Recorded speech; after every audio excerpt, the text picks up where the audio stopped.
Login failed on PocketGuard Plus Fix. You open PocketGuard Plus, ready to check how much you can safely spend, and suddenly, you see login failed. Annoying, right?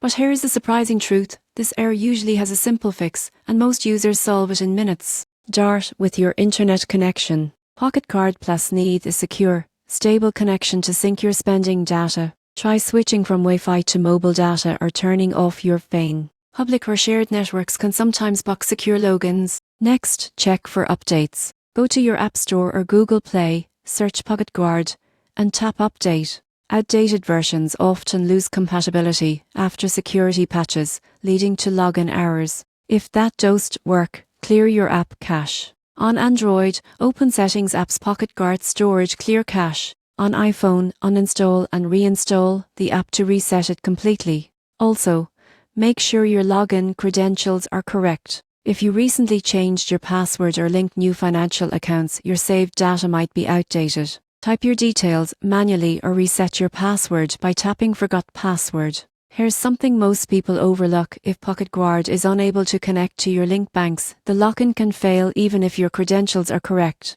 Once you regain access, relink your accounts to ensure everything syncs properly. Finally, if the issue persists, it might be temporary server maintenance. Wait a few minutes and try again later. So, when your PocketGuard Plus app says login failed, don't panic. Check your internet, update the app, and reset your password if needed. With a few quick steps, you'll be back to tracking your spending and staying on top of your budget effortlessly.